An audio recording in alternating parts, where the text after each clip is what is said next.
You are watching Over the Back Fence, a conversation among neighbors. This is a production of Neighborhood Falmouth. I'm Susan Laux, and our conversationalists today include Mary Pat McKenzie, Marian Bihari, Jackie Pratt, and me. So our conversation today is things we've saved over the years. So, of course, we acquire things through a variety of means, and some of these can be dear, cherished inheritances, and some can be just crazy things that we acquired that somehow have managed to keep making the cut when we've gotten rid of other things. So, so who's going to get us started? Things we've saved over the years. I will. Okay, Jackie, dive in. I come from a family where my great uncle was famous for saving things, and when I visited him for a length of period of time,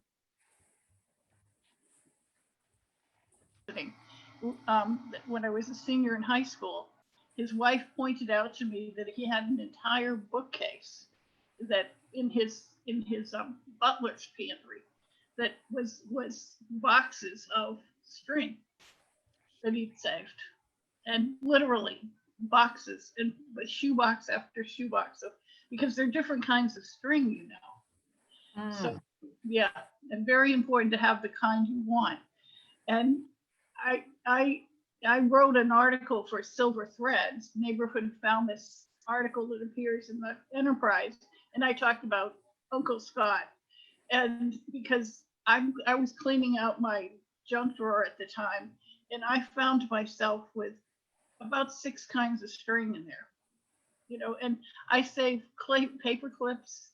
It's got to be genetic. There's got to be some gene somewhere that forces me to do this, that I can't help it. That's great. Oh my God. But the thing is, I have an extra copy of my daughter's birth certificate because when she was in college, she kept losing them. And so I ordered a couple of extras, and I still have one now, and it's sitting in with my papers. I save stuff, but mainly documents, but also like particularly sentimental photographs from a special time. I can get rid of furniture. I can get rid of sets of china. I can do that kind of thing. But I clear out my clothes. I will admit I don't do it as frequently as I should, but I can clear out clothes. But there's something about something that you might need. I'm one of these people who anybody in this building knows they could come to for wrapping paper, and I'd have it. I should have it on hand. I'll keep that in mind. Yeah. Anytime you're in a crisis, I've got bags. I've got gift bags. In fact, I have a couple of sort of all-purpose gifts in the closet that I've picked up. Oh, you're one of those. That's amazing. Amazing. So when you need to put something in someone's hand in a quick turnaround, some kind of easy thank you gift or That's whatever, you can do Yeah. that. You do that too, Marian? No, I don't.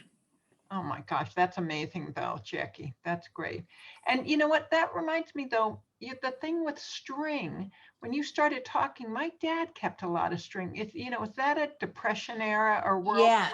War II thing? My grandfather did too. I think it was the Depression. And string wasn't that easy to come by. Ah, It's not like we can just go and they have it at the grocery store and stuff. They wouldn't have had it.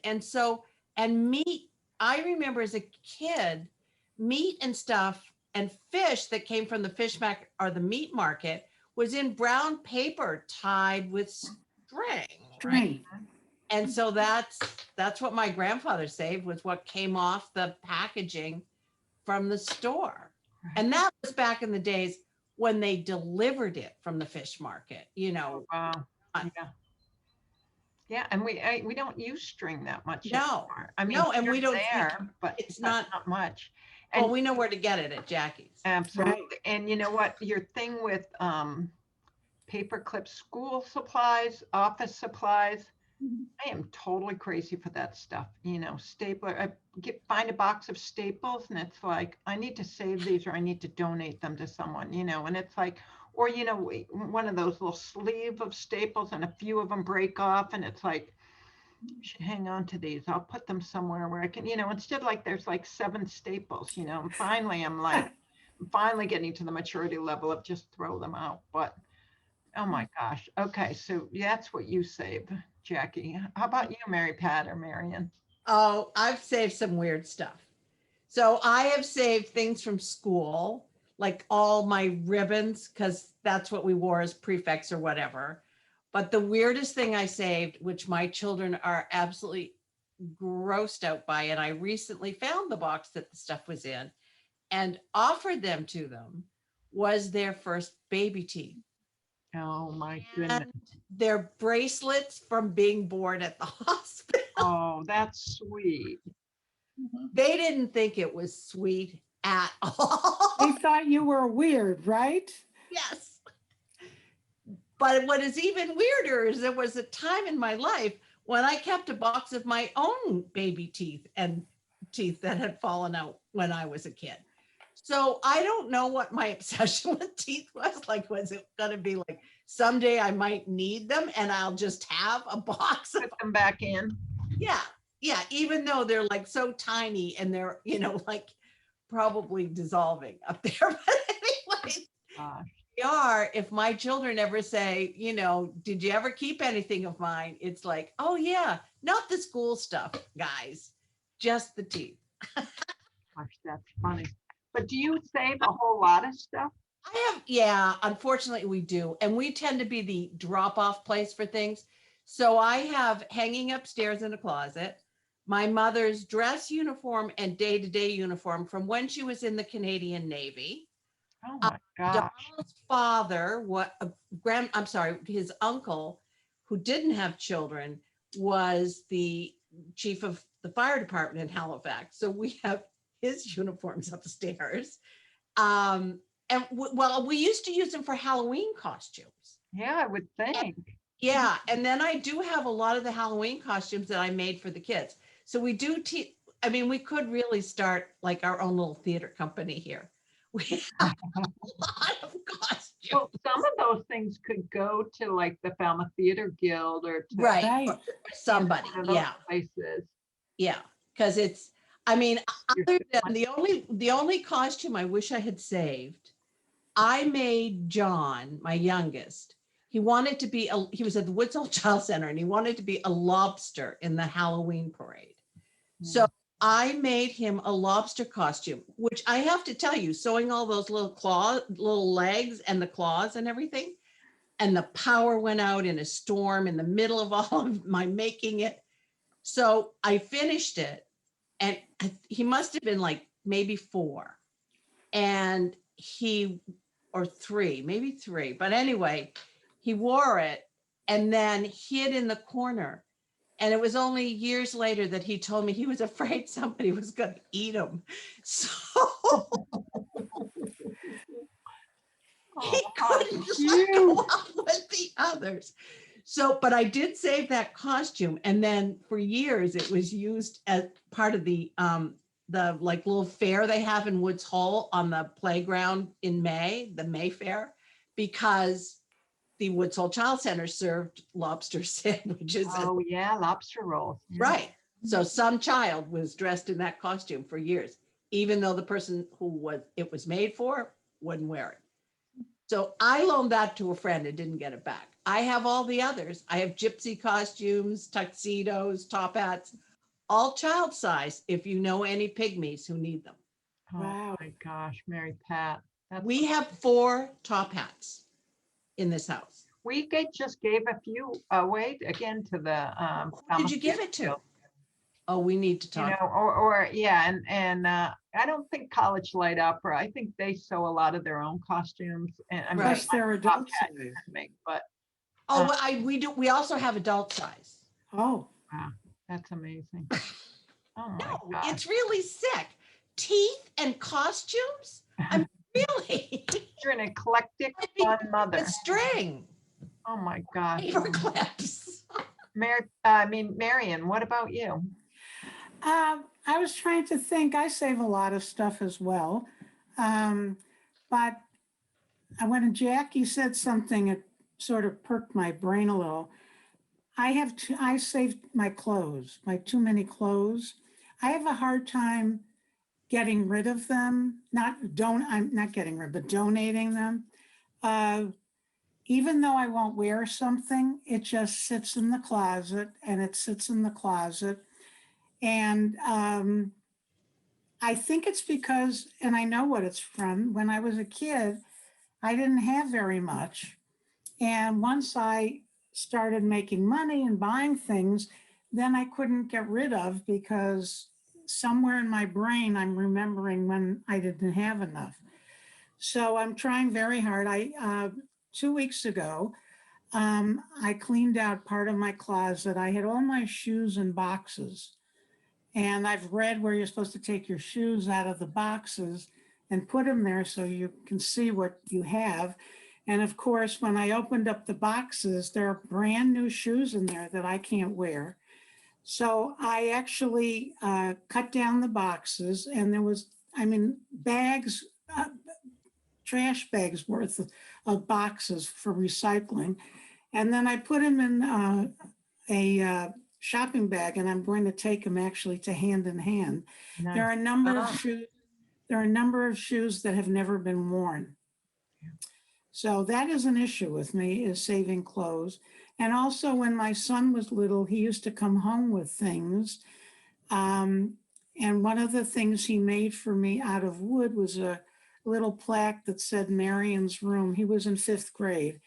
My son now is going to be 48, and I still have it. So, Cute. but we Well, have there's nothing weird about that. We've all yeah. seen That's the odd thing the kids have done. Yeah. Yeah, but there are a lot of other, I just have, when I look at something, I have a hard time saying, okay, bye. Yeah. So, Yeah.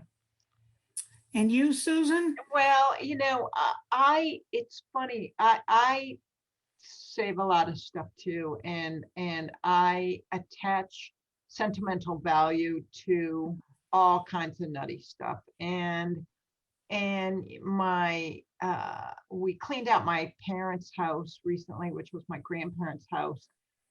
And you know, and I kept a lot of, you know, there were, you know, my siblings, everybody took sort of what they wanted to begin with. And then there was stuff left over, and there was stuff that I felt was still nice enough or sweet enough that, you know, my mom had all kinds of super cute, she was an entertainer, and she had these great, you know, sweet plates for like putting, you know, celery and carrots out on for company, or crackers and cheese. And, you know, one's got, you know, they've got like crimpled edges and have a little frog in the middle, or have a like a fake scallion. And she said, I can't tell you how many people, you know, we have over, and they start pulling at the little glass scallion. And, you know, some of these things are super sweet, and lamps, and, you know, and so I have a lot of that stuff. And yeah, you know, I mean, we got rid of a ton of their stuff, of course, but yeah, I save way too much. And it's just, you know, one thing, this is the goofiest thing, growing up, and for many years, when I would return home to my childhood bedroom, and I would always, you know, when I was there for a week or two, I'd go through all the drawers, and, you know, just see like what's still here, what, you know, like poke around what's got left in the desk or in the closet or whatever. And there was in one of the dresser drawers was a folded up square paper. And I would always find that folded up square paper and think, this has got to be something really interesting, because I wouldn't have saved it if it wasn't something interesting. So I unfold it and it's completely blank. And it makes me laugh so hard that I fold it back up, put it away, and every year I would find it. And I think eventually, obviously, I threw it away, but I mean, 15 years later or 20 years later, something. So anyways. Say that again. Maybe you wrote on it in lemon juice, like invisible ink. Yeah, Like, no, I don't, maybe, I don't think so. I think, yeah, I don't know how it got that way, but it just totally amused me then, whatever. So, you know what's weird? I have my grandmother's chest of drawers bureau, and I've used it all, my adult life. And what I don't understand, but it does happen. It didn't happen after this move, but it's been moved a lot of places. And things would come out because the chest of drawers it's Victorian, and it has like a level in between. So the drawers don't connect to each other, separated, and there's support. And so things would fall out of it for decades. And I'm not kidding, like holy cards and like little pieces of paper. And God only knows why she put them back in there. But it would, every once in a while, it would surface with some weird flat thing that was in that desk. and then don't you find that that's like, oh my gosh, it's something from history, Right. to be in here forever. And Beyond. That's right. It's a note from the beyond. Right. exactly. But I totally. think photographs are like that too. I have boxes of photographs and I keep saying I'm going to get rid of them, but then I start looking at them and I put them right back in the same drawer. Yeah, exactly. And they're things like that. They're there for you because anyone Right. else is going to look. And I'm generalizing here, but anyone else is going to look at that box of photos and not know 85% Right. of the people. And so somebody at some point is going to dump it into Right. a wastebasket, and so enjoy it as long as you got it. So Right. What I found I've been doing is I have a lot of things like Keith and school projects and because I am a saver. I just but in pictures of course and what I've been doing is slowly but surely breaking the big boxes down and mailing them to my daughter.